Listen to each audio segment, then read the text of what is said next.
Please note down. Centers indirect taxes, subsumed in GST,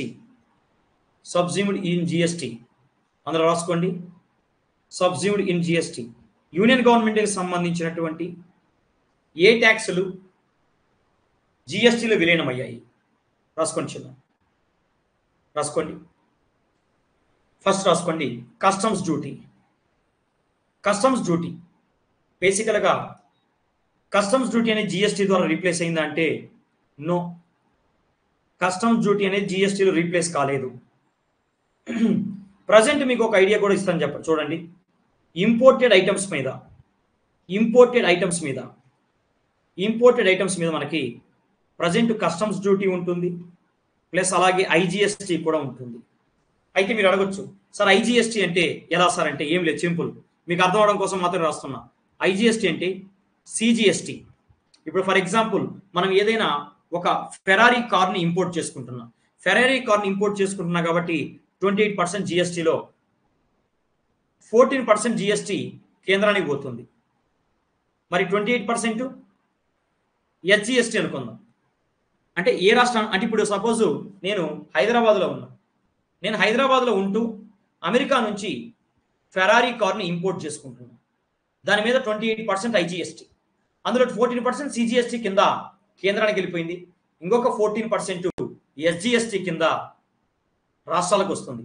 అయితే ఏ రాష్ట్రానికి వస్తుంది చిన్న? డెస్టినేషన్ స్టేట్కి వస్తుంది. ఏ రాష్ట్రానికి వస్తుంది? Destination state. అంటే డెస్టినేషన్ స్టేట్ అంటే గుర్తుపెట్టుకోండి, ఇప్పుడు నేను ఏ రాష్ట్రంలో ఉంటున్నా? నేను నేను తెలంగాణ రాష్ట్రంలో ఉంటున్నా. కాబట్టి నేను కార్ను ఇంపోర్ట్ చేసుకున్నప్పుడు ఆ 14% జిఎస్టీ అది ఎస్జిఎస్టీ తెలంగాణ స్టేట్కి వస్తుంది. అలాగే ఎక్స్పోర్టెడ్ ఐటమ్స్ మీద రాసుకోండి. నెక్స్ట్ అలాగే ఎక్స్పోర్టెడ్ ఐటమ్స్ పైన కస్టమ్స్ డ్యూటీ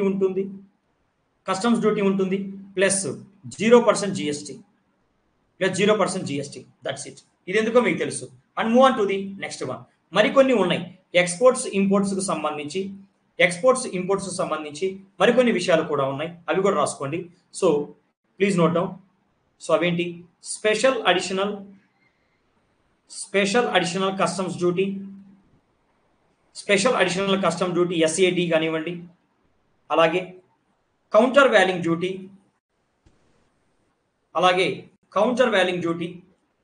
ఇవన్నీ ఇంటర్నేషనల్ ట్రేడ్లో చెప్తాను. కౌంటర్ వ్యాలింగ్ డ్యూటీ బ్రాకెట్లో సిఏడి. నెక్స్ట్ అలాగే రాసుకోండి చిన్న. నెక్స్ట్ అలాగే anti dumping duty. It's not aunty, it's anti. So anti dumping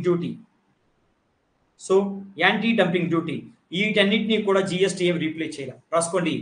please note down. They are not replaced by GST. They are not replaced by GST. So GST ద్వారా ఇవేమి replace అవ్వలేదు. That's it. Move on to the next one. రెండోది రాసుకోండి central sales tax.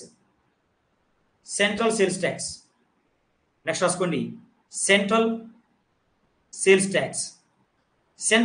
Tax. Arrow mark పెట్టుకొని yes అని పెట్టుకోండి.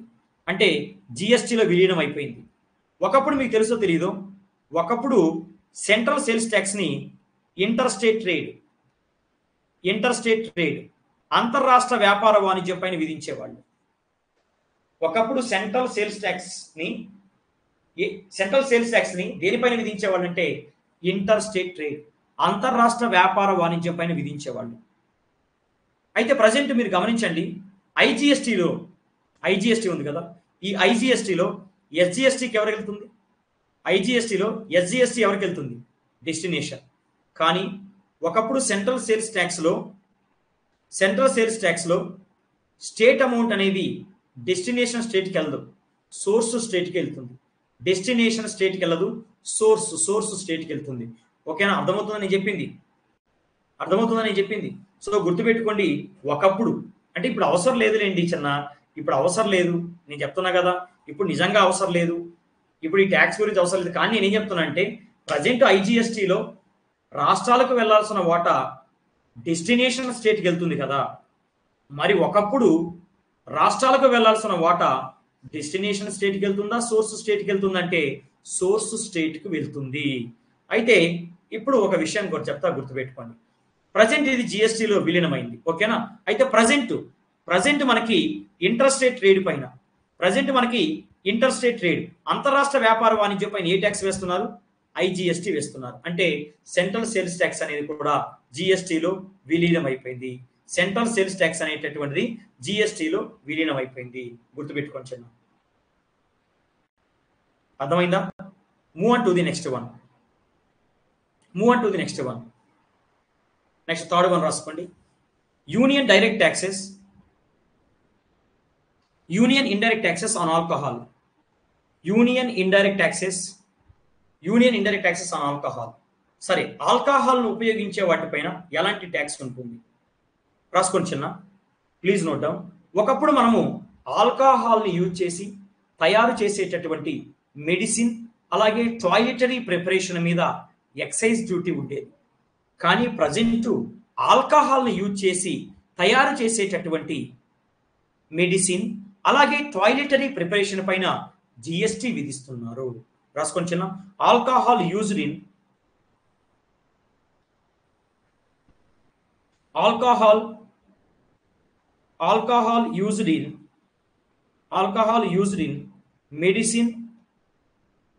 medicinal and toiletry preparation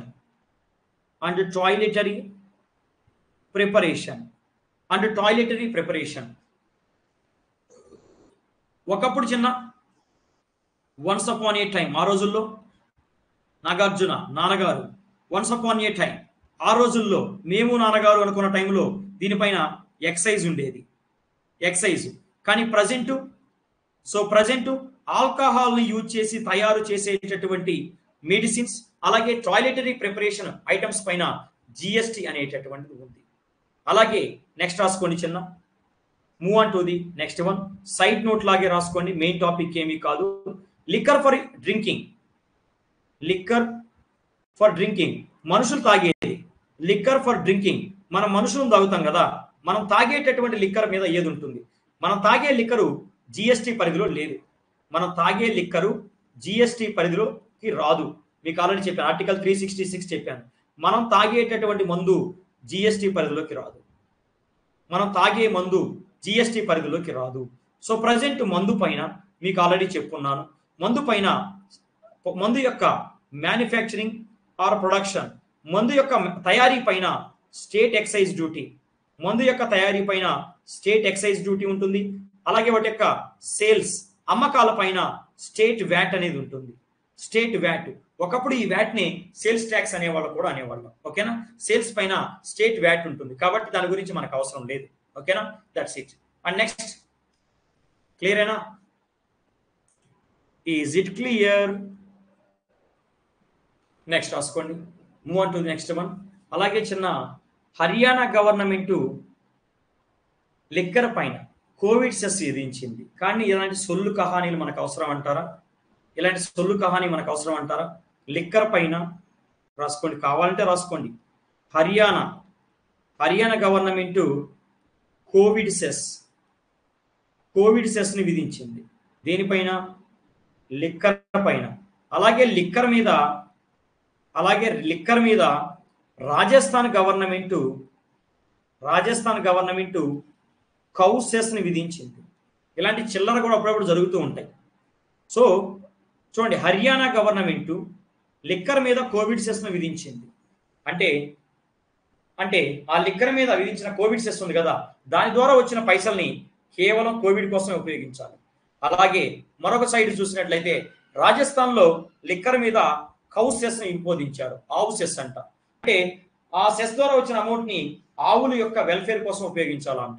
బుర్ర పాడవుతుంది అప్పుడప్పుడు. నెక్స్ట్ అలాగే రాసుకోండి, టొబాకో ప్రొడక్ట్స్. ఈవెన్ లక్ష్మీకాంత్ లో కూడా తప్పు ఉంది టొబాకో ప్రొడక్ట్స్ గురించి ఒకప్పుడు. మరి ఇప్పుడైనా కరెక్ట్ చేసుకున్నాడో లేదో నాకు తెలియదు.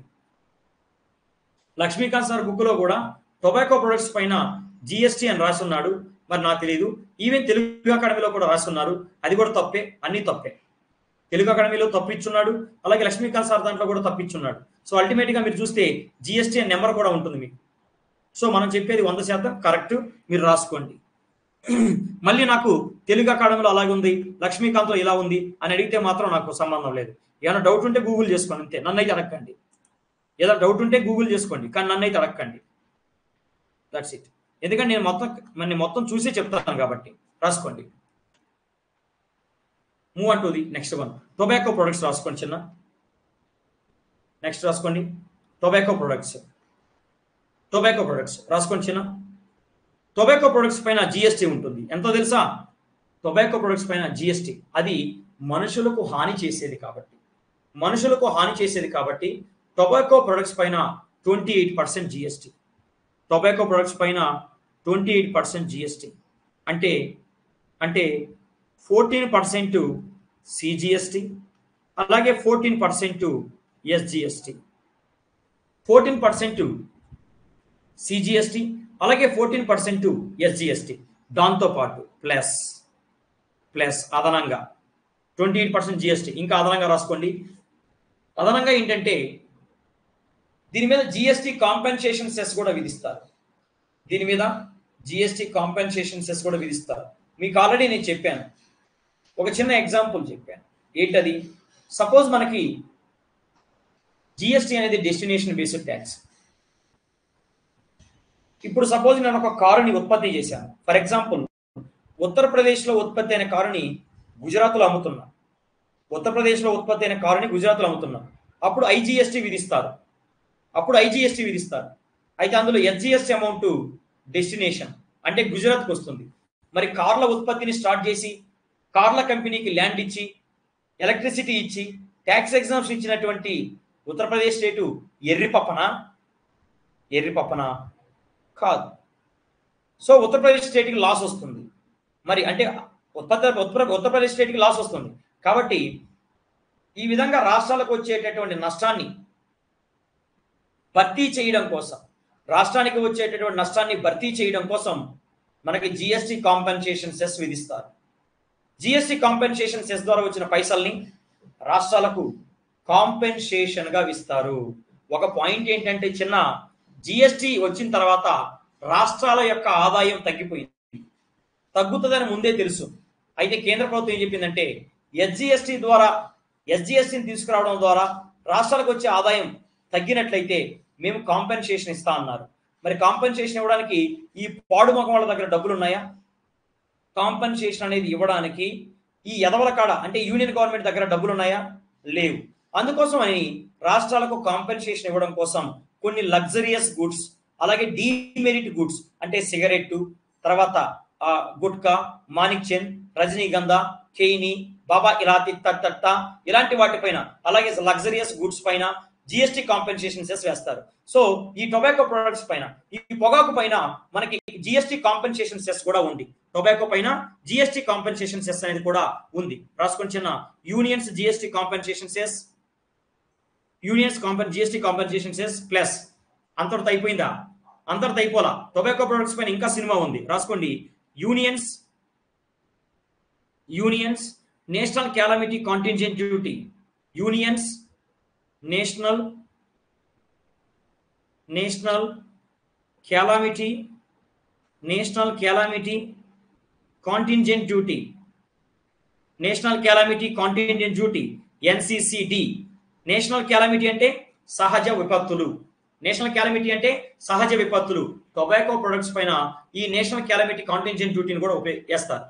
అయితే దీని ద్వారా వచ్చిన పైసల్ని డిజాస్టర్స్ కోసం ఉపయోగిస్తూ ఉంటారు. రాసుకోండి. డిజాస్టర్ మేనేజ్మెంట్ కోసం ఉపయోగిస్తుంటాడు. That's it. అంటే ఒకసారి మీరు గమనించండి, ఇక నుంచి సిగరెట్ తాగే వాళ్ళని తాగుబోతు అని అనొచ్చా? అనకూడదు. ప్రభుత్వానికి జిఎస్టీ రూపంలో అత్యధికంగా జిఎస్టీ కట్టేది ఈ సిగరెట్, టొబాకో ప్రొడక్ట్స్ నమిలే వాళ్ళని. అంటే బాయ్ అనుకుంటూ ఉంటారు కదా, పాపం వాళ్ళు తక్కువగా అనొద్దు. అలాగే వాళ్ళు అప్పుడప్పుడు టొబాకో నమిలి పర్ర నమిలి క్యాడే బాయ్ అని అంటుంటాడు. వాళ్ళని అవమానించకూడదు, ఎందుకంటే అత్యధిక జిఎస్టీని కట్టేది వాళ్ళే. దాంతో అంతతో అయిపోయిందా? రాష్ట్రాలను ఆదుకోవడానికి కాంపెన్సేషన్ సెస్ రూపంలో డబ్బులు ఇస్తున్నాడు. అంతటితో అయిపోయిందా? భారతదేశంలో ఏమైనా విపత్తులు జరిగితే తన జాలి హృదయంతో డబ్బులు ఇస్తున్నాడు. ఆ విపత్తులను మీరు ఎదుర్కోండి అని చెప్పి గవర్నమెంట్కి డబ్బులు ఇస్తున్నాడు. అలాంటి వాళ్ళని మీరు తాగుబోతూ తిరుగుబోతూ అంటారా? తప్పు అనకూడదు. ఇక నుంచి తెలుసుకోండి. అది తమాషాగా ఉంది మీకు. ఇక నుంచి ఎవరైనా సరే సిగరెట్ తాగే వాళ్ళని మీరు, ఇంకొంతమంది ఉంటారు, నేను రోడ్డు మీద చూస్తా అప్పుడప్పుడు, నేను మస్తుంటది. ఎస్ ఉండాలమ్మా. కొంతమంది నేను అమ్మాయిలు చూస్తుంటాను, ఎలాంటి వాళ్ళు అంటే వీళ్ళు, నేను బీటెక్ లో కూడా చూసా, మా ఫ్రెండ్స్, అరే ఏమైందిరా అంటారు. ఏమైందిరా అని పిలవరు, ఏమైందిరా అంటారు. అరే రే రెయిన్ కురిసింగ్ అది రెయిన్, రే రెయిన్ ఈ అమ్మ నాకు రావట్లా, వర్షం రైనింగ్ రా, మరి ఈ అమ్మ వర్షం రైనింగ్ ఏంట్రా బాబు, నాకు అర్థం కాదు, మైండ్ బ్లాక్. ఆ తర్వాత ఎవరన్నా సిగరెట్ తాగుతుంటే చాలు వాడు ఎక్కడో దూరంగా ఉంటాడు, ఇక్కడి నుంచి ఈ పాప ఇలా అనుకుంటూ పోతుంటారు. ఎస్ యా ఓకేనా? అది. సో అనవసరంగా మీరు తప్పుగా అనొద్దు. ఇక నుంచి నేను చెప్తున్నాను, ఇక నుంచి ఆ సంఘానికే కావాలంటే నేనే ప్రెసిడెంట్గా ఉండి హక్కులను కాపాడతా. రేపటి నుంచి వాళ్ళందరూ హక్కులను కాపాడే బాధ్యతను నేను తీసుకుంటా. ఎవరు ఆపుతారో నేను చూస్తా. రాయండి. తమాషాగా ఉంది పాపం అమ్మా. Right, next. అరే నాయన ఈ సుల్లంతా గుర్తుపెట్టుకోవద్దు రే నానా, ఎగ్జామ్లో గుర్తుండడం కోసం ఏదేదో చెప్తున్నా, అది గుర్తుపెట్టుకోండి. నెక్స్ట్ రాయండి. Move on to the. Next one. Yes. And next అలాగే మీ అందరికీ తెలుసు 5 హైడ్రోకార్బన్స్. 5 హైడ్రోకార్బన్స్.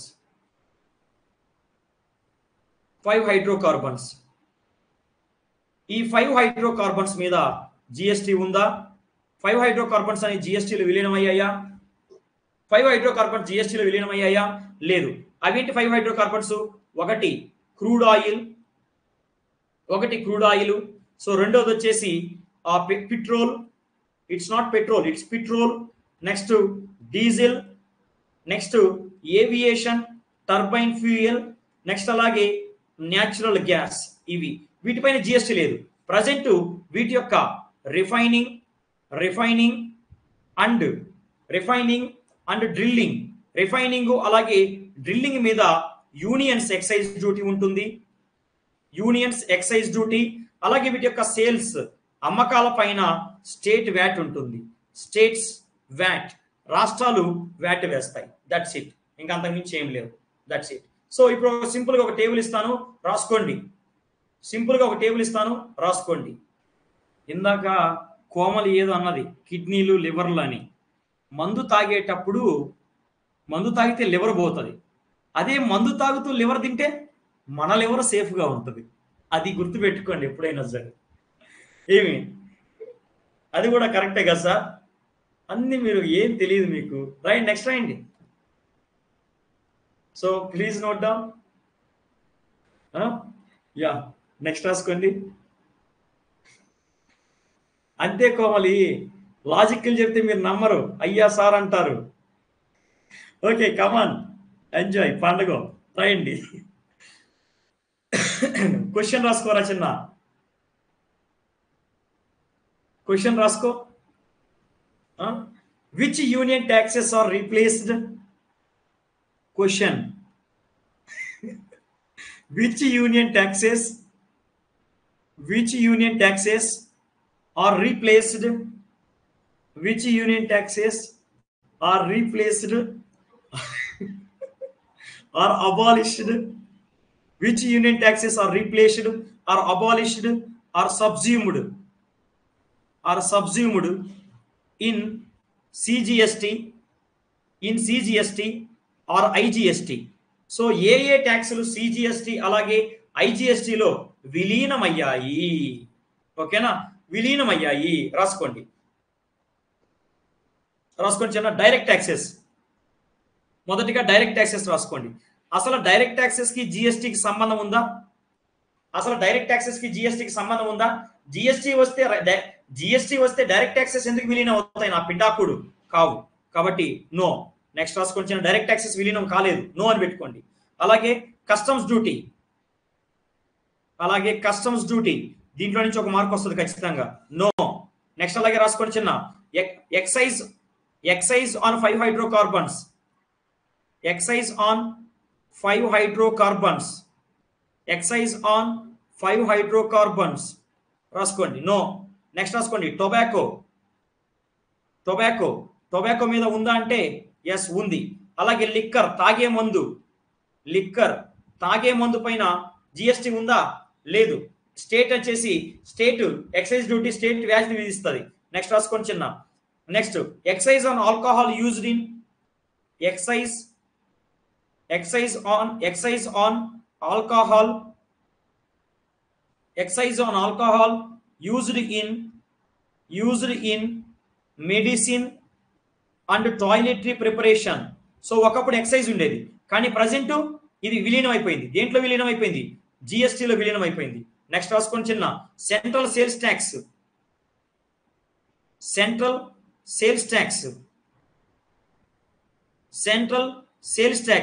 ఇది కూడా జిఎస్టీలో విలీనం అయిపోయింది. Next service tax on services ఇది కూడా జిఎస్టీలో విలీనం అయిపోయింది. నెక్స్ట్ రాసుకోండి ఎక్సైజ్ డ్యూటీ ఆన్ గూడ్స్. ఒకప్పుడు వస్తువుల ఉత్పత్తి పైన ఎక్సైజ్ డ్యూటీ విధించేవాళ్ళు, ఇది కూడా ప్రజెంట్ జిఎస్టీలో విలీనం అయిపోయింది. That's it. టిక్కులు కొట్టినవన్నీ కూడా జిఎస్టీలో విలీనం అయిపోయినట్టే. టిక్కులు కొట్టినవన్నీ జిఎస్టీలో విలీనం అయిపోయాయి. ఇంటులు కొట్టినవి జిఎస్టీలో విలీనం కాల. అంటే డైరెక్ట్ యాక్సెస్, కస్టమ్స్ డ్యూటీ, అలాగే ఎక్సైజ్ డ్యూటీ అండ్ 5 హైడ్రోకార్బన్స్, అలాగే లిక్కరు, ఇవి జిఎస్టీలో విలీనం కాల. మిగిలినటువంటివన్నీ కూడా tobacco, excise on alcohol used in toiletry and medicinal preparation, central sales tax కానీ, సర్వీస్ ట్యాక్స్ అండ్ సర్వీసెస్ కానీ, excise duty and goods. That's it. అయితే మీ మెటీరియల్ ఒక క్వశ్చన్ ఉంటుంది, చూస్తారా? మీ మెటీరియల్లో ఒక క్వశ్చన్ ఉంటుంది.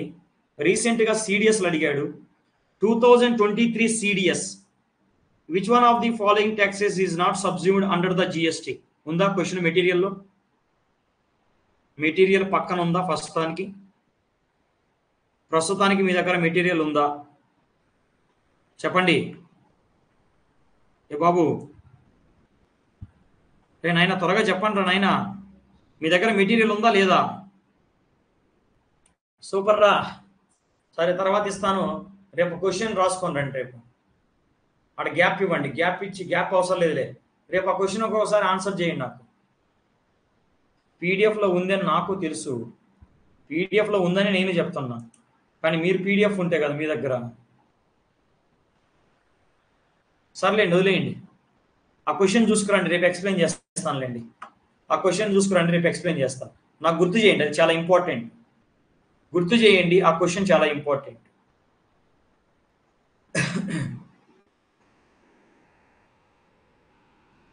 ఓకేనా? Yes. Move on to the next one. రాసుకోండి చిన్న. Move on to the next one. అయితే ఇక్కడ రాసుకోండి, బడ్జెట్ 2023-24 ప్రకారం లేదా ఇంటర్మ్ బడ్జెట్ 2024 ప్రకారం ఏ ట్యాక్స్ ద్వారా యూనియన్ గవర్నమెంట్కి హైయెస్ట్ రెవెన్యూ వస్తుందో రాసుకోండి ఒకసారి. So please note down. Next రాసుకోండి చిన్న, ఇంటర్మ్ బడ్జెట్ 2024-25. సో ఆశ్చర్యంగా ఈసారి ఎందుకంటే నిర్మలా సీతారామన్ కొంచెం ఆశ్చర్యాన్ని మనకు కలిగజేస్తుంది. సో ఆశ్చర్యం ఏంటో చెప్తాను, రాసుకోండి. Interim budget 2024-25. Interim budget 2024-25.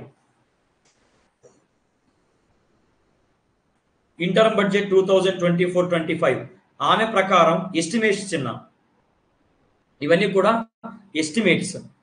ఆమె ఎస్టిమేట్స్ ప్రకారం, ఆమె యొక్క ఎస్టిమేట్స్ ప్రకారం రాసుకోండి, amount in crores. So A tax ద్వారా ఎక్కువ ఆదాయం వస్తుందంట 2024-25 ఫైనాన్షియల్ ఇయర్లో ఏ ట్యాక్స్ ద్వారా యూనియన్ గవర్నమెంట్కి ఎక్కువ ఇన్కమ్ వస్తుందని నిర్మలా సీతారామన్ గారు అంటున్నారు. రాసుకోండి. ప్రతిసారి జిఎస్టీ ఉండేది. 2023-24లో జిఎస్టీ, 2022-23లో జిఎస్టీ, కానీ 24-25లో నిర్మలమ్మ ఏం చెప్తుందంటే, సో ఫస్ట్ ప్లేస్లో ఇన్కమ్ ట్యాక్స్ ఉంటుందంట. ఇన్కమ్ ట్యాక్స్ ద్వారా సో రాసుకోండి 11,56,000 కోట్లు వస్తుందంట. 11,56,000 కోట్ల రూపాయలు ఇన్కమ్ వస్తుందంట. 11 లక్షలు. ఆ సెకండ్ పొజిషన్లో రాసుకోండి, సెకండ్ గవర్నమెంట్కి నెక్స్ట్ ఆదాయాన్ని తెచ్చిపెట్టే ట్యాక్స్ జిఎస్టీ అంట. సో జిఎస్టి ద్వారా 10,67,650 కోట్లు వస్తుందంట. Next corporation tax. Corporation tax ద్వారా 10,42,830 కోట్లు వస్తుందంట.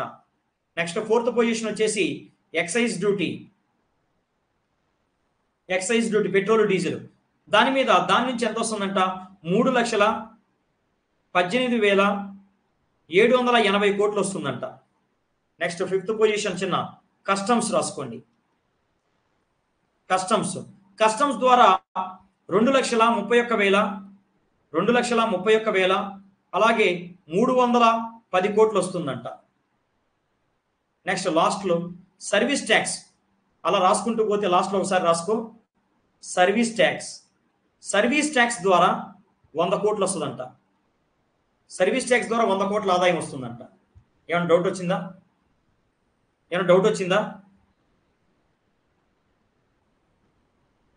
వచ్చిందా? లెగసీ అని పెట్టుకోండి బ్రాకెట్లో, లెగసీ. సో సర్వీస్ ట్యాక్స్ ద్వారా 100 కోట్లు వస్తుందంట.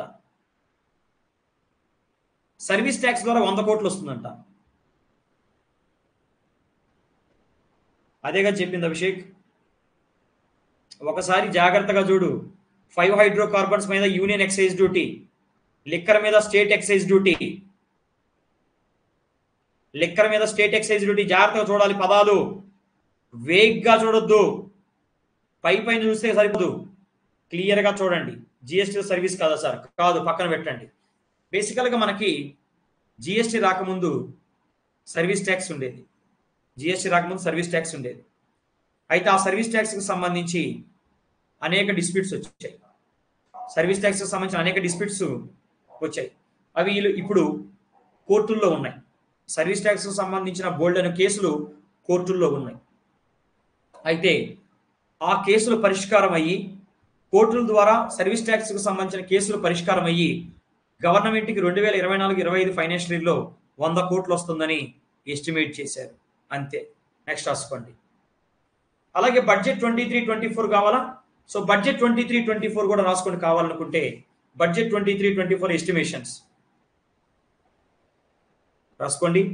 బడ్జెట్ 2023-24 ఎస్టిమేషన్స్ ప్రకారం, ఎక్కువగా దేని ద్వారా గవర్నమెంట్కి రెవెన్యూ వస్తుందో రాసుకోండి. సో మొదటి ప్లేస్ లో జిఎస్టీ, నెక్స్ట్ సెకండ్ ప్లేస్ లో కార్పొరేషన్ ట్యాక్స్,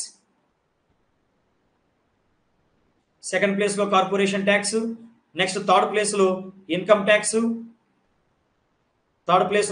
ట్యాక్స్, నెక్స్ట్ అలాగే చిన్న ఫోర్త్ ప్లేస్ లో రాసుకోండి.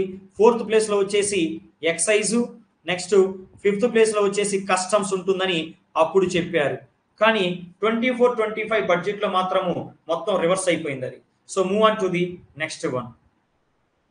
నెక్స్ట్ రాసుకోండి, చిన్న క్వశ్చన్ రాసుకోండి. నెక్స్ట్ క్వశ్చన్ రాసుకోండి. Which state taxes are replaced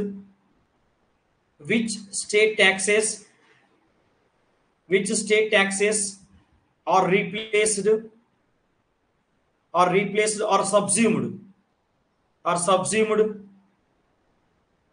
or abolished in SGST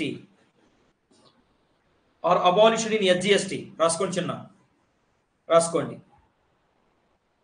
A state గవర్నమెంట్కి సంబంధించిన ఏ ట్యాక్సెస్ ఎస్జిఎస్టీలో విలీనం అయ్యాయి? రాసుకోండి చిన్న. నెంబర్ 1 స్టేట్ డైరెక్ట్ ట్యాక్సెస్ విలీనం అవుతాయా? అవ్వవు. వ్యాట్ ఆన్ 5 హైడ్రోకార్బన్స్ విలీనమయ్యాయా? వ్యాట్ ఆన్ 5 హైడ్రోకార్బన్ విలీనమైందా? లేదు. నెక్స్ట్ రాసుకోండి. లిక్కర్. సో లిక్కర్ అనేది ఎస్జిఎస్టీ విలీనమైందా? లేదు. నెక్స్ట్ రాసుకోండి చిన్న. రోడ్డు ట్యాక్స్ విలీనమైందా? లేదు, ఎందుకంటే డైరెక్ట్ ట్యాక్స్ కాబట్టి. నెక్స్ట్ అలాగే ఎలక్ట్రిసిటీ డ్యూటీ విలీనమైందా? లేదు. నెక్స్ట్ రాసుకోండి. Move on to the next one. Next రాసుకోండి అమ్మా, నెక్స్ట్ రాసుకోండి. Purchase tax, purchase tax on vehicles, boats, on vehicles, boats, comma animals, animals. So విలీనమైందంటే ఎస్. నెక్స్ట్ రాసుకోండి చిన్న. Advertisement tax, advertisement, advertisement tax రాసుకోండి yes. Next entry tax or octroi, entry tax or octroi అంటే ఒక ప్రాంతంలోకి వస్తువులు ప్రవేశించేటప్పుడు, ఒక ప్రాంతంలోకి వస్తువులను ప్రవేశించేటప్పుడు ఎంట్రీ ట్యాక్స్ లేదా ఆక్ట్రాయ్ ట్యాక్స్ వేయొచ్చు ఎవరు, లోకల్ బాడీస్. అలాగే అడ్వర్టైజ్మెంట్ ట్యాక్స్ దేని మీద, హోర్డింగ్స్, బ్యానర్స్. కావాలంటే రాసుకోండి, advertisement tax on hoardings, banners, ETC. Advertisement tax on hoardings, banners, ETC జిఎస్టీలో విలీనం అయిపోయింది. Entry tax or octroi, entry tax or octroi, octroi కావాలంటే రాసుకోండి. For entry of goods in an area, for entry of goods in an area, for entry of goods in an area. Next రాసుకోండి. Lottery and gambling జిఎస్టీలో విలీనం అయిపోయింది. Lottery and gambling, lottery and gambling జిఎస్టీలో విలీనం అయిపోయింది. Next రాసుకోండి. Move on to the next one. Entertainment tax, entertainment tax cinema, cinema ticket వీటి మీద వేసేవాళ్ళు, ఇది కూడా విలీనం అయిపోయింది. నెక్స్ట్ రాసుకోండి చిన్న. Luxury tax on hotel, spa, luxury tax, luxury tax on hotel, spa, ETC వీటి మీద కూడా జిఎస్టీలో విలీనం అయిపోయినాయి ఇవి కూడా. నెక్స్ట్ రాసుకోండి. VAT on goods, VAT on goods ఒకప్పుడు వస్తువులను అమ్మేటప్పుడు వ్యాట్ విధించే వాళ్ళం, కానీ ఇప్పుడు జిఎస్టీ ఎస్ అని పెట్టుకోండి. That's it. సో ఏవి విలీనం అవ్వలేదు, డైరెక్ట్ ట్యాక్సెస్ విలీనం అవ్వలేదు, అలాగే hydrocarbons, liquor, road tax, electricity, ఇంకా మిగిలినవన్నీ కూడా ఎస్జిఎస్టీలో విలీనం అయిపోయినాయి. That's it. నెక్స్ట్ రాసుకోండి. అలాగే రీసెంట్గా నీతి ఆయోగ్ రికమెండేషన్స్ రాసుకోండి. సో ప్రజెంట్ మనకి ఆన్ ఎలక్ట్రిసిటీ ప్రొడక్షన్ కానీ సేల్స్ కానీ వీటిపైన, ఆన్ ఎలక్ట్రిసిటీ విద్యుత్ పైన, విద్యుత్ పైన మనకి ఏ ట్యాక్స్ ఉంది చిన్న, union excise, union excise or GST ఉందా, లేదు. ప్రజెంట్ ఏ స్టేట్ ఏ ట్యాక్స్ ఉంది దీనిపైన, స్టేట్ ఎలక్ట్రిసిటీ డ్యూటీ ఉంది, స్టేట్ ఎలక్ట్రిసిటీ డ్యూటీ ఉంది దీని మీద. ప్రజెంట్ మనకి స్టేట్ ఎలక్ట్రిసిటీ డ్యూటీ ఉంది. అయితే రీసెంట్గా నీతి ఆయోగ్ ఏముందో రాసుకోండి ప్లీజ్ నోట్ త్వరగా. నీతి Aayog suggested to put, NITI Aayog suggested to put, NITI Aayog suggested to put GST, GST, NITI Aayog suggested to put GST on petrol, on petrol, diesel, electricity, on petrol, diesel, electricity, on petrol, diesel, electricity, full stop, continuation, with 6 years compensation formula for states. Next point. అంటే జిఎస్టీలో విలీనం చేయాలంట. నీతి ఆయోగ్ ఏం చెప్తుంది, petrol, diesel, ఎలక్ట్రిసిటీని జిఎస్టీలో విలీనం చేయాలంట. ఆ తర్వాత 6 సంవత్సరాల పాటు కాంపెన్సేషన్ ఇవ్వాలంట. రాసుకోండి. With 6 years compensation formula for states, with 6 years, with 6 years compensation formula, compensation formula for states, compensation formula for states. That's it, compensation formula for states. Okay, is it clear guys?